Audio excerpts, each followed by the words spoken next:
하나님이 싫어하시는 것이라고 하는 제목으로 말씀 선포하겠습니다. 열왕기하 12장에 보면은 요아스의 종교 개혁이 나옵니다.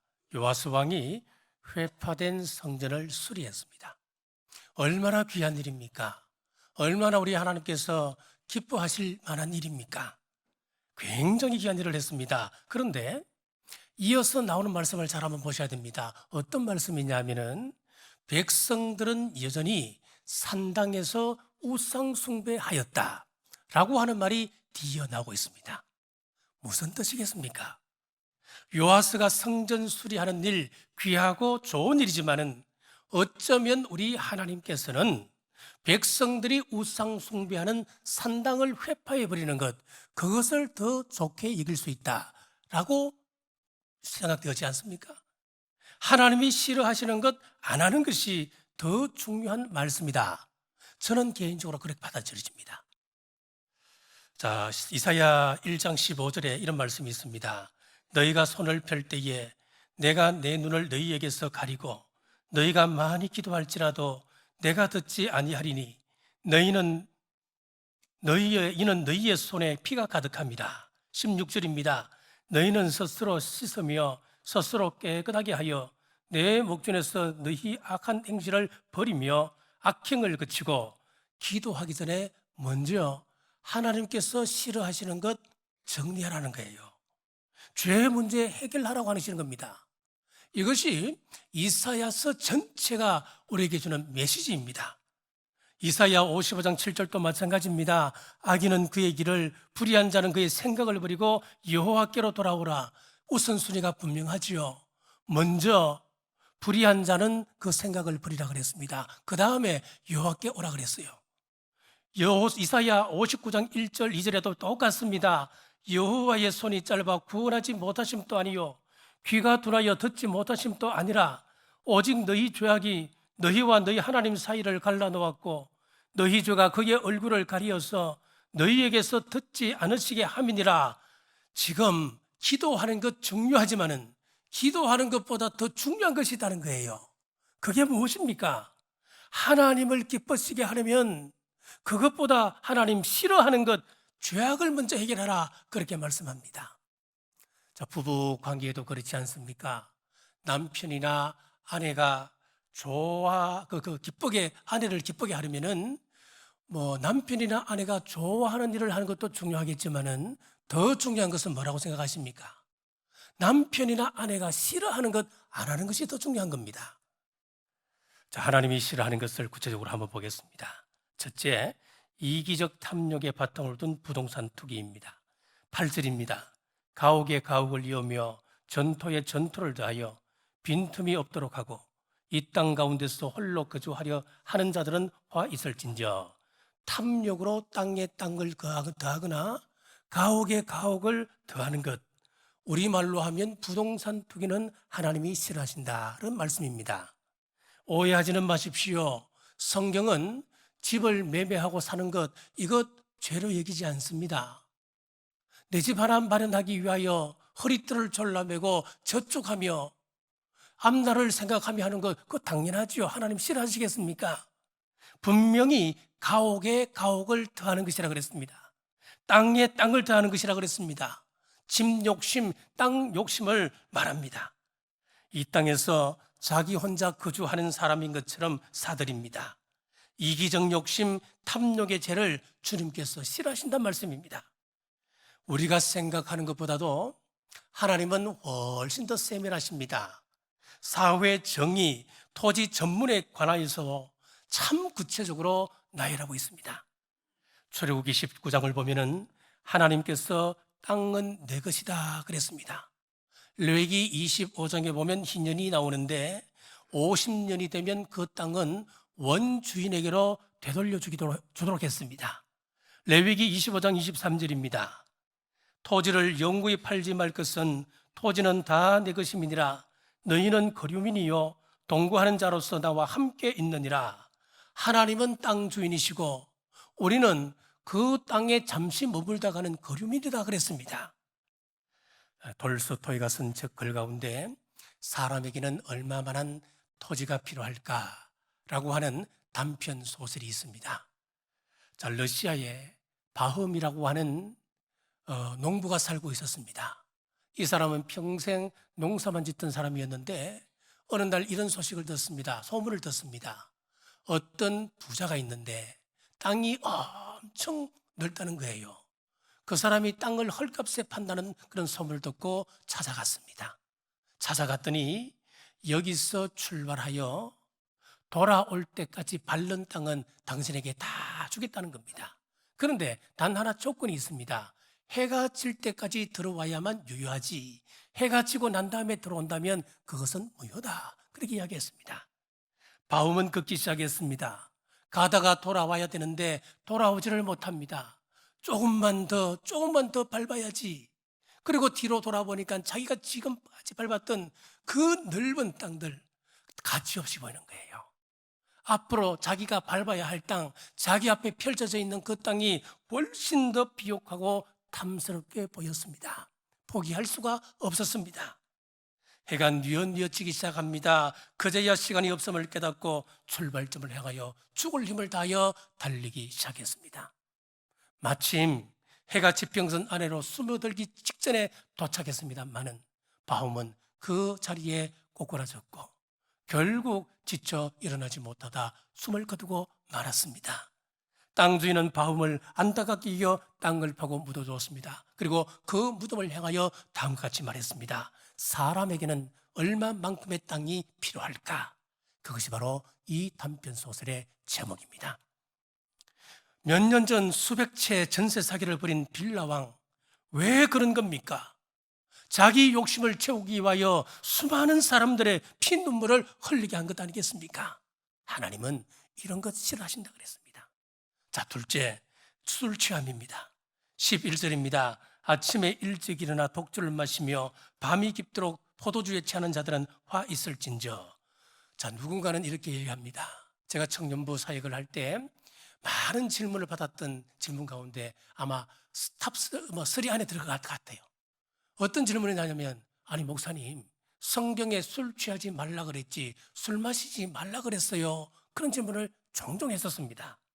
그런데 술을 좋아하는 사람들 술을 절제할 수 있을까요? 여러분, 불가능한 일이랍니다. 알코올 중독에 있는 사람 보고 술 끊으라, 끊을 수 있겠어요? 안 되는 거예요. 참 힘듭니다. 그래서 에베소서 5장 18절에 보면은 술 취하지 말라, 이는 방탕한 것이니 오직 성령으로 충만함을 받아라. 이 말씀을 잘 한번 보세요. 잘 보시면은 술 취하는 것하고 성령 충만을 나란히 말씀 가운데 놓고 있어요. 동일선상에 놓고 이 말씀을 하고 있단 말이에요. 왜 그럴까요? 성령 충만이 어떤 겁니까? 우리가 성령님으로 충만해지면 나도 알지 못하는 이상한 능력이 생깁니다. 두려움이 사라지는 겁니다. 예수님의 12제자를 보십시오.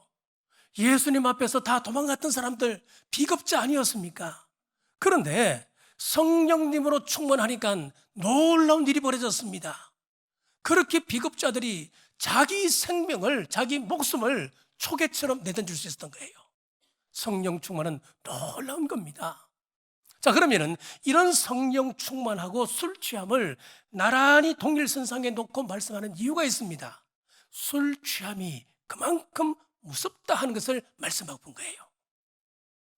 민수기 6장에 보면은 하나님이 나시린은 술 마시지 말라 그랬습니다. 나시린이 뭘까요? 나시린이라고 하는 것은 구별된 사람을 이야기하는 것입니다.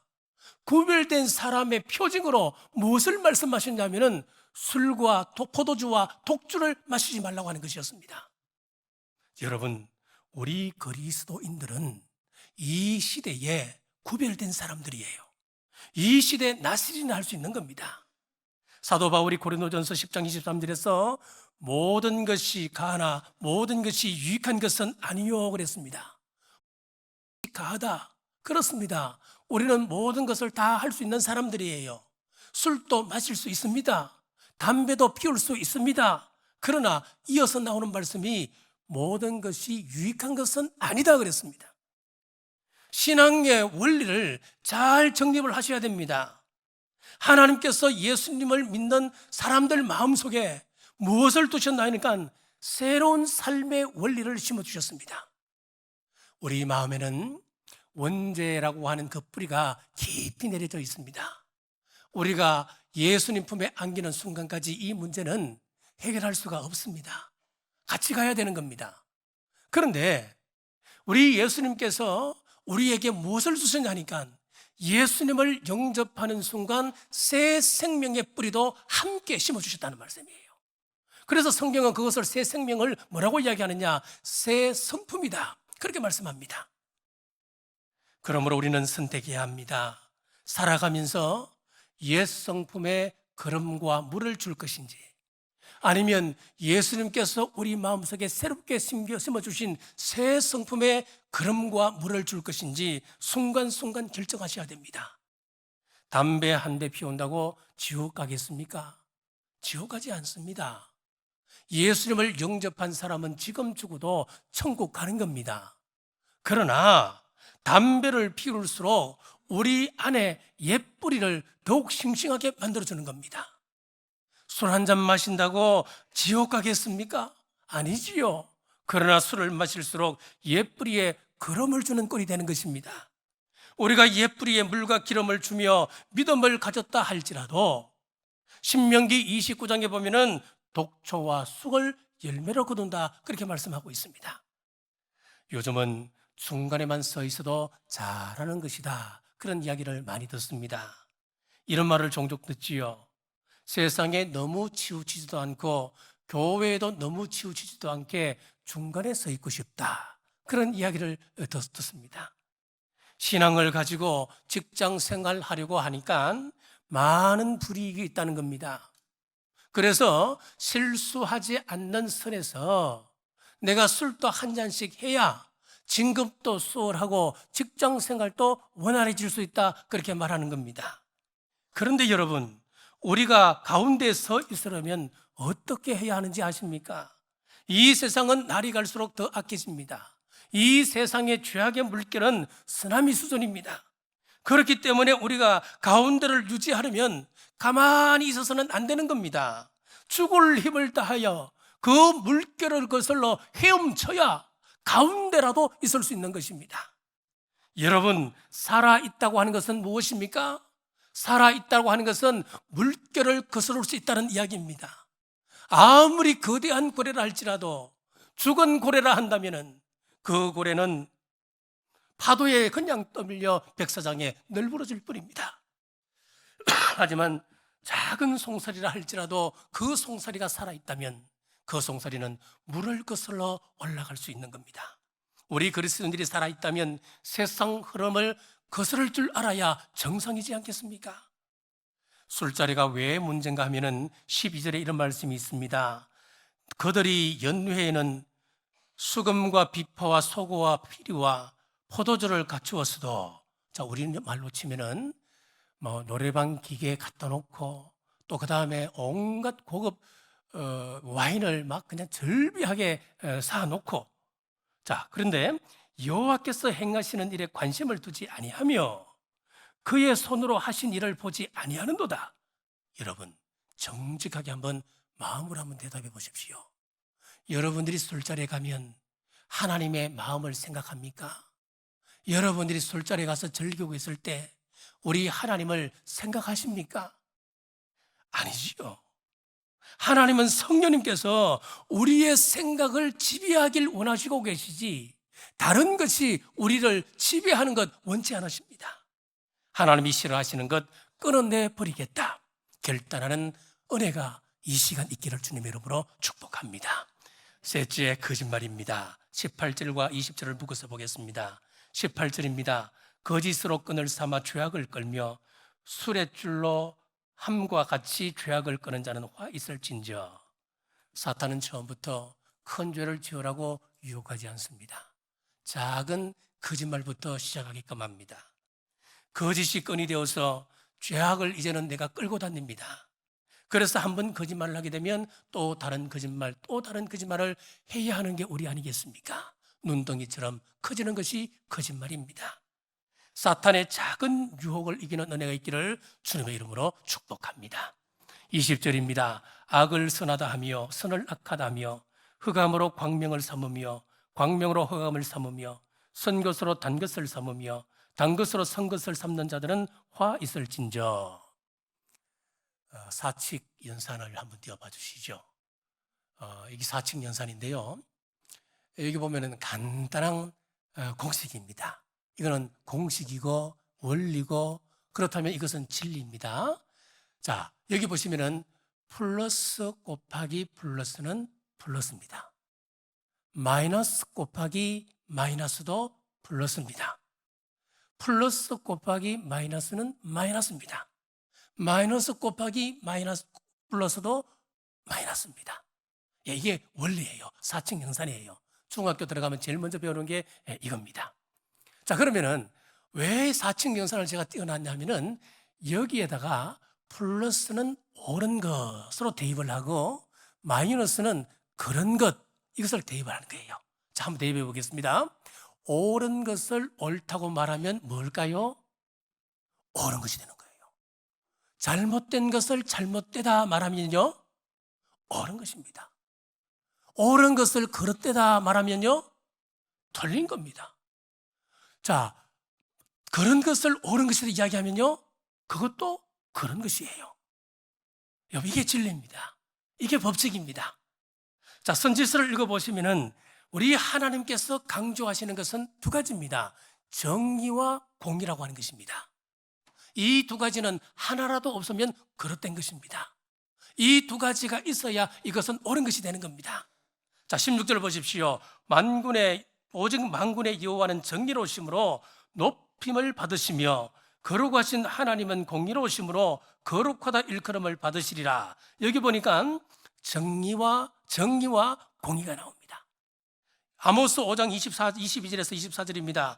너희가 내게 번제나 소제를 드릴지라도 내가 받지 아니할 것이요 너희의 살찐 희생의 화목제도 내가 돌아보지 아니하리라. 내 노래 소리를 내 앞에서 거칠지어다. 내 빗바 소리도 내가 듣지 아니하리라. 오직 정의를 불같이 공의를 마르지 않는 강같이 흐르게 할지어다. 여기도 똑같지요. 우리가 정의롭지 못하고 공의롭지, 하나님께서 뭐라고 말씀하시느냐?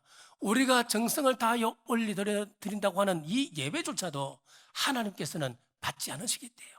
싫어하신다는 거예요. 미가서 6장 6절에 8절에 유명한 말씀이 나옵니다. 내가 무엇을 가지고 여호와 앞에 나아가며 높으신 하나님께 경배할까? 내가 번제물로 일련된 송아지를 가지고 그 앞에 나아갈까? 여호와께서 천천의 순양이나 만만의 강물 같은 기름을 기뻐하실까? 내 허물을 위하여 내 마나도를, 내 영혼의 죄로 말미암아 내 몸에 열매를 드릴까? 사람아, 주께서 선한 것이 무엇임을 내게 보이셨나니 여호와께서 내게 구하시는 것은 오직 정의를 행하며 인자를 사랑하며 겸손하게 내 하나님과 함께 행하는 것이 아니냐. 하나님께서 원하시는 것이 뭐라는 거예요? 여기 보니까 정의와 겸손이라고 말씀하고 있습니다. 이 겸손은 개인적인 것이지요. 그렇습니다. 로마서 1장 18절에도 보면 하나님께서 싫어하시는 것이 나옵니다. 여호와의 진노가 불의로 진리를 막는 사람들의 모든 경건하지 않음과 불의에 대하여 하늘로부터 나타나니, 보니까 경건치 않은 것과 불의를 하나님께서 싫어하신다 그랬습니다. 자, 우리가 신앙생활 하다 보면은 한쪽에 치우치는 경향들이 있습니다. 자, 예를 들어서 복음주의자들은 보통 불경건에 대해서 무섭게 책망을 합니다. 자, 어떤 이야기냐면은, 아니, 중직자가 되어서 하루에 성경 10장도 안 읽어? 중직자가 되어서 새벽 기도도 안 나와? 기도 생활은 하루에 최소한 2시간은 해야지. 중직자가 되어서 어떻게 술을 마시고 담배를 피울 수 있어? 자, 성경으로 말하면 바리새인 정도 우리가 대입을 할 수 있겠지요. 자, 여기 반대로 자유주의 신학 진영에 있는 사람들이 있습니다. 이 사람들은 사회 불의와 사회 정의에 대한 이야기를 많이 합니다. 피켓을 들고 시위하는 곳에는 앞장섭니다.